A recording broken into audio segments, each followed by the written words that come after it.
Here in Germany, the government is meeting this week to discuss new measures to more easily deport migrants whose asylum application was rejected or who have been convicted of certain crimes. It's a controversial topic in some areas of Germany, but not in parts of the East, where the anti-immigration Alternative for Germany is the strongest political party. Many newly arrived migrants there worry that they are no longer welcome.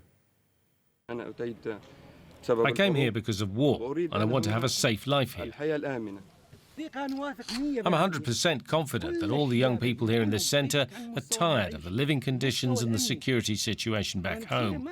I'm from Syria, and there I wouldn't be able to just stop and speak with you. It's forbidden. This processing centre is located in Eisenhüttenstadt, 2 hours east of Berlin in the former East Germany. The recent European elections saw the right-wing populist Alternative for Germany, or AfD, strengthen its base in the eastern German states after promises to curb irregular migration. Some of the people we spoke to here have lost trust in Chancellor Olaf Scholz and his Social Democratic Party and have little hope the government will address their concerns. It's all gone down the drain anyway. Why not just give them a chance and let the AfD have a go? We can't sink any lower anyway, no matter which party. The SPD has had its turn and they've screwed up. Now it's the AfD's turn and now the AfD can give it a shot. We can't sink any lower. Germany's already been run into the ground. Yeah, and if we didn't have any hope for the AfD, we wouldn't have voted for them. The other parties have proven time and time again that they were just talking rubbish with all their promises. Others in Eisenhüttenstadt are more welcoming of migrants and refugees coming to Germany. Everyone has the right to leave, no question. We want to help people, no question. People affected by war, but there must be limits. Even among refugees who have had their asylum applications approved, Berlin's tough migration stance has garnered some support. If there is war or any reasonable reason to stay here, yeah, you can stay here. But if anything else, they can deport them. Germany is governed by the rule of law. Those who abide by the law have nothing to fear and will not be deported. However, those who commit a crime or do drugs need to be deported back to their country. I support this law.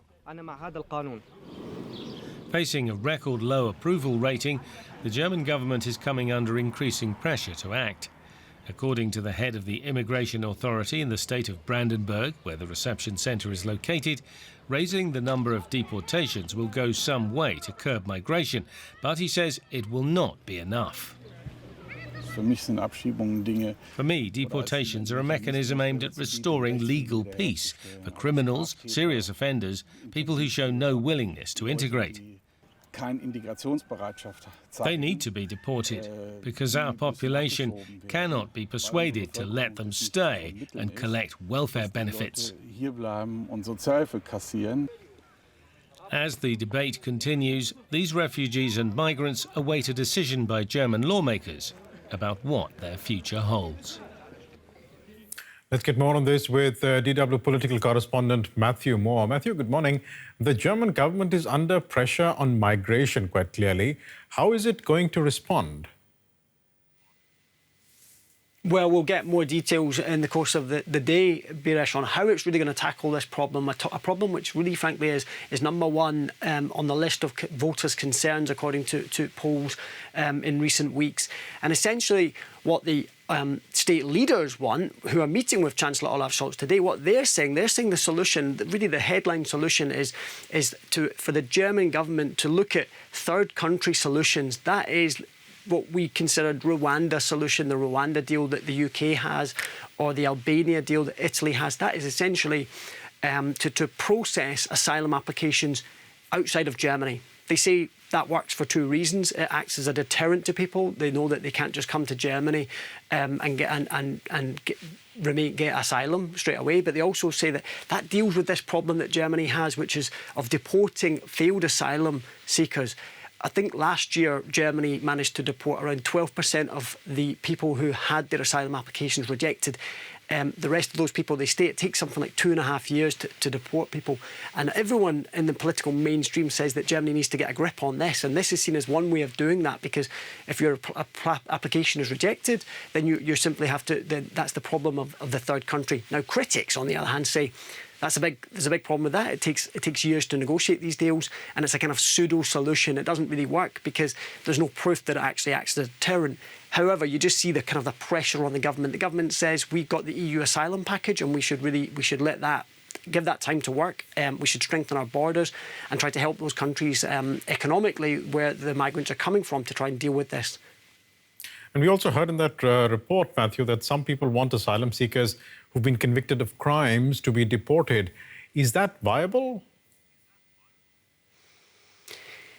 It's possible, but it's very tricky. I mean, in recent weeks, we've had a really kind of turbocharged debate about this, about getting criminals who've come from often Syria or Afghanistan, because that's where the vast majority of asylum applicants come from to Germany, about those who have criminal records or are considered dangerous, about how Germany can deport them back. At the moment, Germany has a ban, a self-imposed ban on deporting to Syria and Afghanistan. And that's because these countries are considered unsafe because they have human rights abuses throughout. And so the government says they want to look at this and that they're trying to deal with it and get a grip on it. But ultimately, it's very, very difficult. They're going to reassess these kind of assessments that they make on where countries are safe, countries of origin that are safe and which are not, to see if there is a way that they can justify deporting and sending criminals back to Syria and Afghanistan in the case of Germany. But it's not easy because of human rights concerns in those places. We'll leave it there for the moment. DW political correspondent Matthew Moore, thanks so much.